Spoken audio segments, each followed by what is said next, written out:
मैं advocate Zakir Chaudhary, Saharanpur district court. आज मैं बात करना चाहूँगा समाज के कुछ उन मुद्दों पर जिन पर देश की मीडिया चर्चाएं नहीं करती, देश के राजनीतिज्ञ लोग चर्चाएं नहीं करते, सामाजिक संगठन भी चर्चाएं नहीं करते, धार्मिक लोग भी चर्चाएं नहीं करते और ना ही जनता उन सभी लोगों से जो इनके ऊपर राजनीति करने के लिए तैयार रहते हैं उनसे सवाल करते हैं। बहरहाल मैं बात करूँ अगर संविधान की, तो संविधान, हमारा संविधान दुनिया का सबसे खूबसूरत और सबसे बड़ा संविधान है और इसके अंदर बहुत खूबसूरती दी गई है, बहुत खूबसूरत आर्टिकल जिनको पढ़कर ऐसा लगता है कि वास्तव में हमारे हक की बात हुई है। और हम ये मानते हैं कि यदि ऐसा ये संविधान जिस तरीके से लिखा गया है उसी तरीके से अगर लागू हो, सही तरीके से इम्प्लीमेंटेशन इसका हो, तो शायद आज मुझे बोलने की ज़रूरत नहीं होती।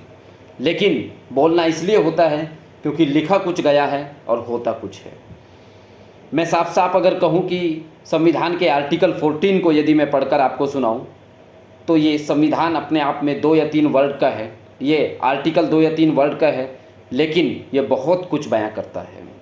इसमें लिखा है आर्टिकल 14 में इक्वलिटी बिफोर लॉ, यानी कि कानून की नज़र में सब लोग बराबर हैं।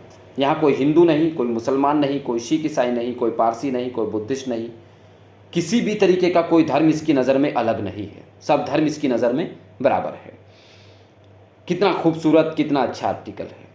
और इसमें जब आप इसका पैरा पढ़ेंगे, आर्टिकल 14 का जब आप पैरा पढ़ेंगे, the state shall not deny to any person equality, कितनी अच्छी बात कही गई है। सरकार जो है किसी के साथ डिनाई नहीं करेगा, उसकी इक्वलिटी ख़त्म नहीं करेगा बिफोर द लॉ और the equality protection of the law with in the territory of India, यानी कि उसको प्रोटेक्शन देगा उसको इक्वलिटी के लिए। उसके साथ भेदभाव होता है तो उसको प्रोटेक्शन भी देगा।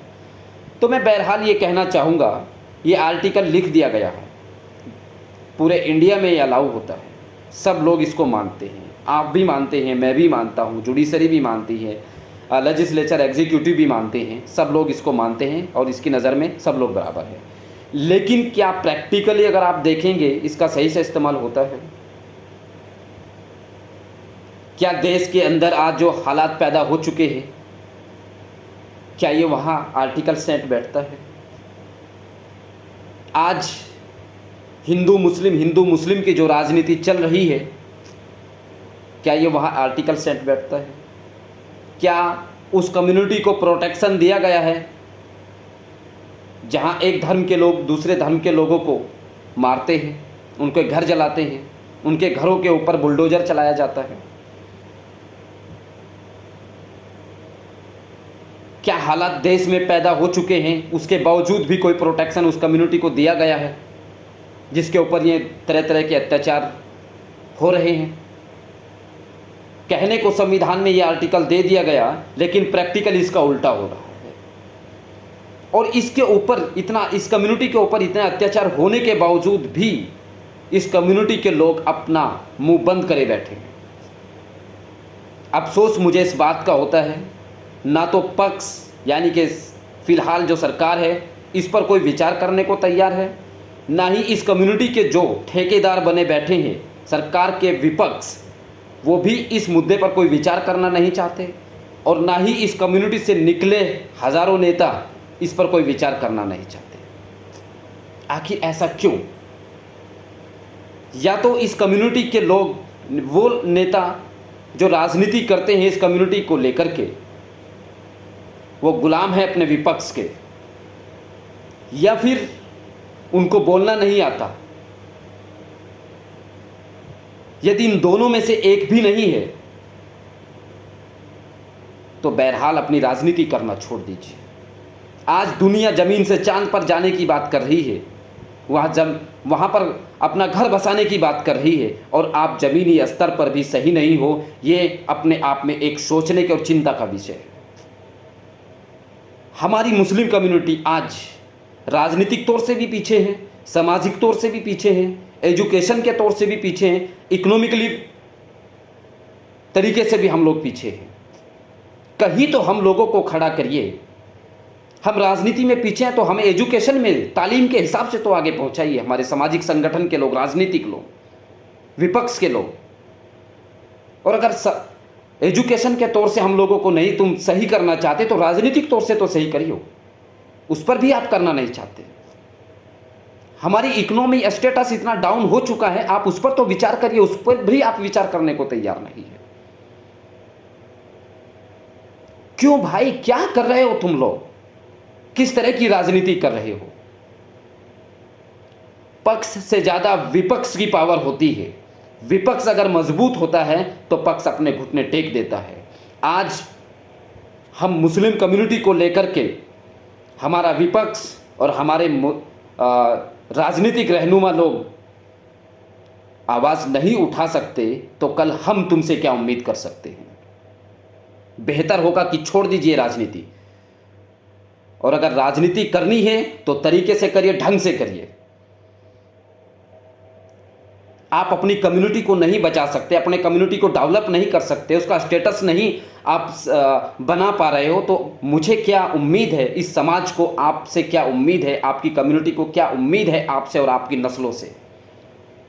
बल्कि इस कम्युनिटी की नस्लें आपको गालियां देंगी और उसके लिए आपको तैयार रहना होगा। जब संविधान के अंदर ये बातें लिख दी गई हैं, आप संविधान का जिक्र क्यों नहीं करते अपने भाषण में? क्यों नहीं आप राज्यसभा, विधानसभा, लोकसभा में अपनी आवाज उठा सकते? गुलाम हो तुम किसी के, और अगर गुलामी में जी रहे हो तो फिर मैं कहता हूं कि राजनीति करना छोड़िए, नए लोगों को मौका दे दीजिए।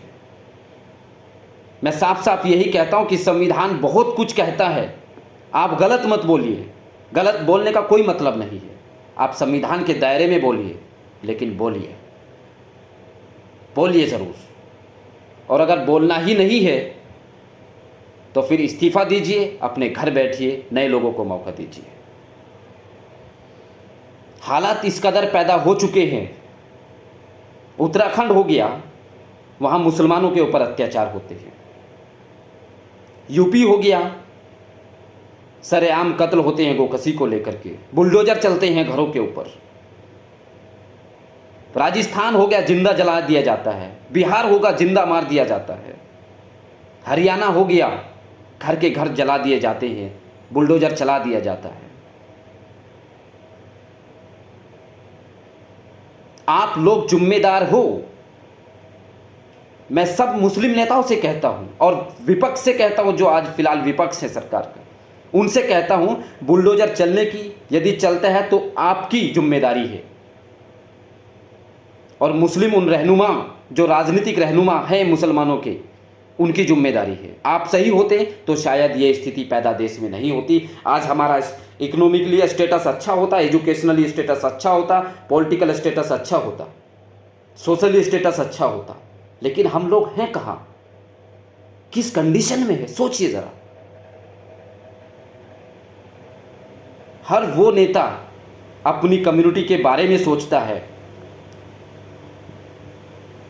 लेकिन आपने क्या सोचा अपने समाज के हित के बारे में? नूह जल रहा है, उस पर भी बोलने को तैयार नहीं। यूपी में क्या क्या हो चुका है, उस पर भी बोलने को तैयार नहीं।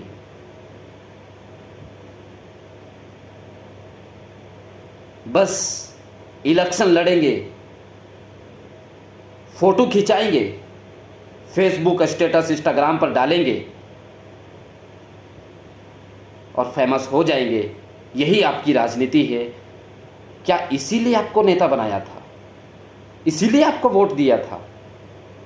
एक नेता की जिम्मेदारी होती है अपने समाज को आगे बढ़ाना, अपने समाज को बचाना, अपने समाज के लोगों को सही रास्ता दिखाना। लेकिन मुझे नहीं लगता कि आपके बस का है, और यदि आपके बस का नहीं है तो फिर कहता हूँ, राजनीति करना छोड़िए, नए लोगों को मौका दीजिए। और अगर नए लोगों को मौका नहीं देना चाहते तो अपनी राजनीतिक स्टेटस में सुधार लाइए।